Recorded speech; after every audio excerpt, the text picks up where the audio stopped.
ہمارے ہاں ابھی کچھ خاندانی نظام کی بنیادیں باقی ہیں، کچھ والدین کا ادب ہے، ان کی عزت ہے، ان کی خدمت کو انسان اپنے لیے سعادت سمجھتا ہے، کوئی بیوی اور شوہر کے درمیان محبت، الفت، باہمی اعتماد کی کچھ فضا ہے، خاندانی نظام ہے۔ اگرچہ تیزی سے بگڑ رہا ہے نظام ہمارا، اور ہمارا ایلیٹ طبقہ اوپر کا جو ہے وہ مغرب کے طرز پر جا چکا ہے، لیکن ہماری مڈل کلاسز میں، لوور کلاسز کے اندر ابھی کچھ اقدار ہیں شرم کی، حیا کی، عصمت کی، عفت کی۔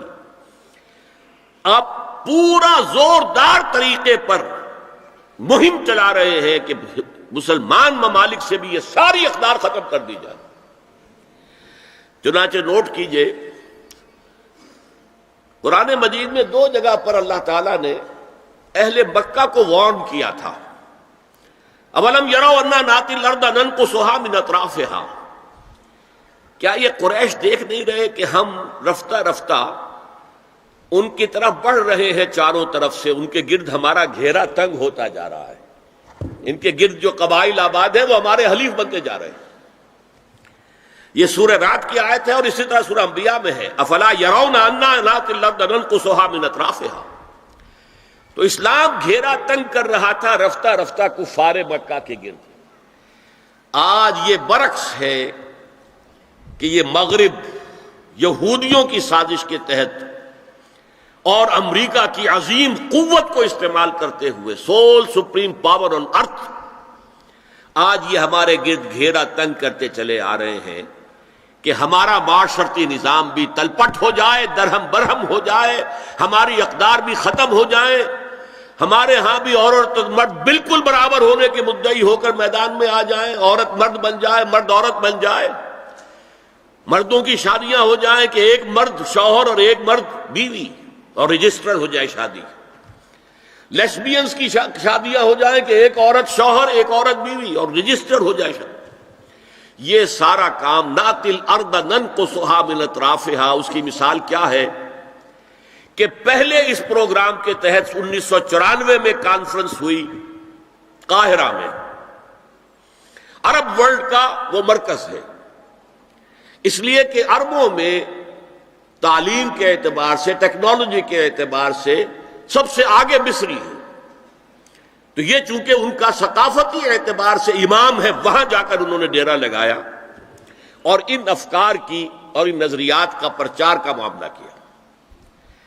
دوسری 1 سال کے بعد کانفرنس کر دی بیجنگ میں، تاکہ ادھر سے اور ایک اور طرف سے گھیرا ڈالا جائے اور عالم اسلام کا جو یہ حصہ ہے ایشیا کا، اس کے اوپر اثر انداز ہوا جائے۔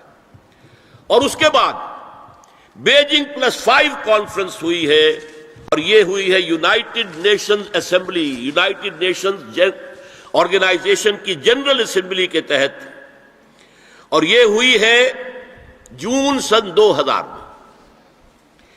اب اس میں جو بھی ایک پرچہ تیار کیا گیا تھا ایجنڈے کے طور پر، اس میں جو سفارشات تھی وہ میں آپ کو بتا رہا ہوں۔ امپیکٹ ایک رسالہ نکلتا ہے لندن سے، اس سے میں نے یہ چیزیں لی تھی، اور انگریزی ہی میں ہم نے ایک دفعہ بڑی تعداد میں اس کو شائع کر کے تقسیم بھی کیا تھا، لیکن اس وقت میں صرف آپ کو یہ بتا رہا ہوں کیا فیصلے تھے، کیا کرنا ہے۔ نام اس کا کیا تھا کانفرنس کا؟ Women 2000، gender equality, development and peace for the 21st century. Preparatory document میں نمبر 1، ہومو سیکسولیٹی کو نارمل سیکسول اورینٹیشن قرار دیا جائے، کوئی جرم نہیں ہے، مرد مرد سے شہوت رانی کرے، عمل قوم لوط، یہ کوئی جرم نہیں، کوئی حرام نہیں، کوئی بری شے نہیں، نارمل اورینٹیشن ہے، یہ مزاج ہے۔ ایک شخص جو ہے عورت سے اپنی خواہش پوری کرنا چاہتا ہے، ایک مرد سے ہی کرنا چاہتا ہے، تمہیں کیا اعتراض ہے؟ ہومو سیکسول میرجز کو تسلیم کیا جائے، جو اب تسلیم ہو رہا ہے۔ یورپ کی کئی ریاستوں میں رجسٹریشن شروع ہو چکی ہے، امریکہ کی، یورپ میں تو پہلے سے ہے، اسکینڈینیوین ملکوں میں پہلے سے موجود ہے۔ نمبر 3، عورتیں گھر کا کام کاج کرنے سے انکار کر دیں یا اس پر ویج طلب کریں، مزدوری دو ہمیں، محنت دو تب ہم کام کریں گے۔ یہ چولہا جھونکنا، یہ روٹی پکانا، برتن دھونا، یہ اس کے لیے ہمیں اجرت چاہیے، لیبر چاہیے۔ نمبر 4، عورت حمل اور وضع حمل کی جو تکلیف برداشت کرے اس پر بھی شوہر سے اجرت لے۔ نمبر 5، اگر کسی وقت کسی عورت کی طبیعت آمادہ نہ ہو ہم بستری کے لیے اور شوہر مجبور کرے تو اسے میریٹل ریپ قرار دیا جائے، یہ زنا بالجبر ہوگا جس کی سزا دی گئی۔ شوہر اور بیوی کا معاملہ ہے، وہ بیوی کی طبیعت کسی وجہ سے آمادہ نہیں ہے اور شوہر انسسٹ کر رہا ہے تو یہ میریٹل ریپ، شادی شدہ ریپ، شادی شدہ لوگوں کے مابین زنا بالجبر شمار ہوگا۔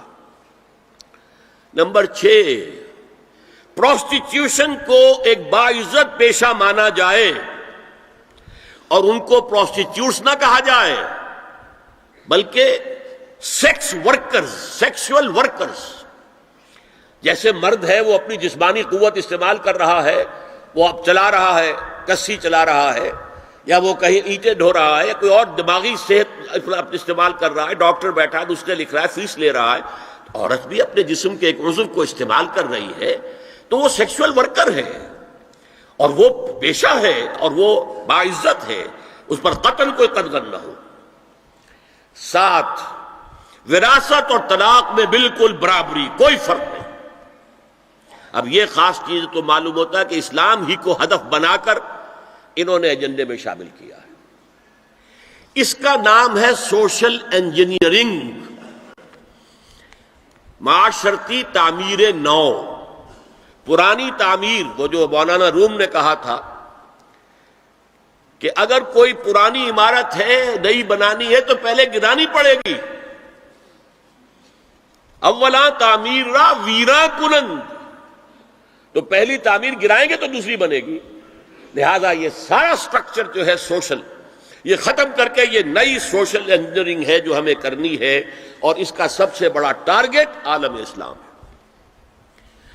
اب اس میں دوسری بات سنیے، یہ کام تو سن 2002 سے، بلکہ اس سے پہلے 94 میں، پھر 95 میں، پھر 2000 میں، یہ 3 کانفرنسیں ہوئی ہیں۔ ایک اب نیا آیا ہے شوشہ، اور وہ کیا ہے؟ رینڈ کارپوریشن ہے امریکہ کی ایک بہت بڑا تھنک ٹینک، سب سے بڑا، سب سے اونچا۔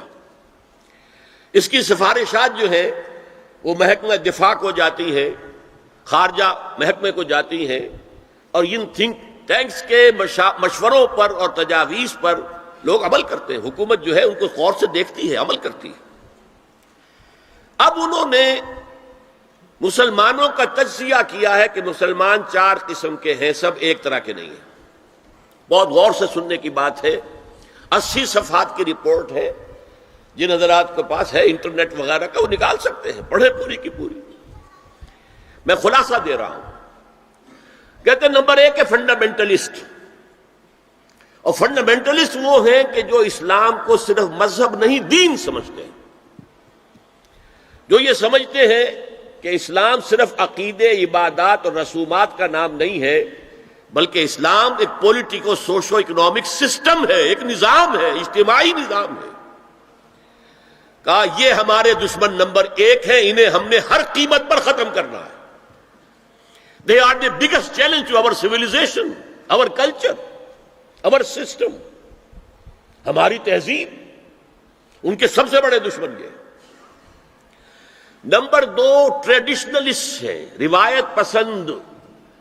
یہ ہمارے علماء جو قال اللہ و قال رسول میں ہے، فقہ حنفی پڑھ رہے ہیں، یا کوئی اہل حدیث ہے تو کچھ اور چیز پڑھ رہے ہیں، وغیرہ وغیرہ، ان کا اصل جو مسئلہ مشغلہ ہے وہ دارالعلوم ہے، پڑھنا پڑھانا ہے، مساجد میں خطبہ دینا ہے، امامت کرانی ہے۔ اس سے آگے کا ان کے سامنے خود تو کوئی کانسیپٹ نہیں ہے، لہذا یہ ہمارے لیے خطرناک نہیں ہے، they are no challenge to us. لیکن اگر کبھی وہ فنڈامنٹلسٹ کے ساتھ مل گئے تو پھر بہت خطرناک ہے۔ کیوں؟ ان کے پاس عوام تک رسائی کا بہت بڑا ذریعہ ہے، ہر جمعے کو ایک اجتماع ہو رہا ہے، جلسہ ہو رہا ہے، چھوٹی سی جلسی کرنی ہو تو ہزاروں روپیہ خرچ کرنا پڑتا ہے، اشتہار ہے، پوسٹر ہے، فلاں ہے، فلاں ہے، چاہے وہ چھوٹی سی جلسی ہو۔ اور یہاں لوگ چلے آ رہے ہیں نہا دھو کر کپڑے بدل کر اچھے عطر بھی لگا کر آ رہے ہیں کچے دھاگے سے بندھے ہوئے، تو ان کے پاس تو بڑا ذریعہ ہے۔ یہ اگر فنڈامنٹل کے ساتھ مل گئے تو بہت خطرناک ہے۔ لہذا ان کے لیے تو یہ ہے کہ اولا تو ان کو ایک دوسرے سے دور رکھو، اور جو ٹریڈیشنلسٹ ہیں انہیں اپنے باہمی جو مسلکی اختلافات ہیں، فرقے وارانہ اختلافات ہیں، ان کے اندر بزی رکھو، شوشے چھوڑتے رہو تاکہ وہ اسی بحث کے اندر مناظرے بازی میں لگے رہیں۔ تیسرے انہوں نے کہا ماڈرنسٹ ہیں۔ یہ وہ لوگ ہیں کہ جو اسلام کی ایک تعبیر جدید کر رہے ہیں اور اسے ہماری تہذیب کے ساتھ ہم آہنگ کمپیٹیبل بنا رہے ہیں۔ ان کی مدد کرو، انہیں سپورٹ کرو، انہیں پیسہ دو، اور ان کے لیے خاص طور پر پرنٹ اور الیکٹرانک میڈیا میں ان کی اپیئرنس کا بندوبست کرو، اس لیے ان کے پاس کوئی اور ذریعہ تو ہے نہیں۔ ان میں سے کسی کو کوئی مسجد میں خطیب بنا کر تو نہیں کھڑا کرے گا، بلکہ داخل بھی نہ ہو سکے شاید وہاں، تو ان کے لیے ذریعہ چاہیے تاکہ عوام تک پہنچے۔ آج کا سب سے بڑا ذریعہ ٹیلی ویژن ہے، لاؤ انہیں اس پر، اور انگریزی پریس ہمارا خاص طور پر جو ہے ان کا اعلی کار ہے۔ ان کے لیے یہ ہے کہ ان کی مدد کرو، سپورٹ کرو، اور انہیں پرنٹ اور الیکٹرانک میڈیا کے اندر انہیں ایکسپوژر دو۔ چوتھا کہتے ہیں وہ ہے سیکولرسٹ، پہلے ہی سے ہمارے ہیں، ہماری جیب میں ہیں، وہ تسلیم کر چکے ہیں، ہضم کر چکے ہیں کہ نظام کا، زندگی کے نظام کا کوئی تعلق مذہب سے نہیں ہے، مذہب نام ہے عقیدے کا اور عبادات کا اور رسومات کا، تو یہ تو ہمارے ہی ہیں۔ تو گویا کہ 2 جمع 2 تقسیم ہو گئی، 2 کو سپورٹ کرو، مدد دو، اور 2 کو سپریس کرو، اور ان دونوں کو ایک دوسرے سے دور رکھو، اور جو ٹریڈیشنلسٹ ہیں، روایت پسند، انہیں ان کے اختلافات میں الجھائے رکھو۔ یہ ہے پالیسی جس کے تحت آج ایسی باتیں آپ کو اپنے الیکٹرانک میڈیا سے، ٹیلی ویژن سے سننے میں آ رہی ہیں، اور بڑے بڑے دانشور ہیں جو کہہ رہے ہیں شراب اسلام میں حرام نہیں ہے، شراب پی کر دھت ہو جانا، بالکل مدہوش ہو جانا حرام ہے۔ آپ کو معلوم ہے کہ وہاں بھی کہا جاتا ہے ڈرنکرز وہاں بھی پسند نہیں کیے جاتے، اتنے پینے والے کے ہوش کھو دیں، مغرب میں بھی پسندیدہ نہیں ہے، لیکن وہ کہتے ہیں کہ اصلاً شراب حرام نہیں ہے اسلام میں۔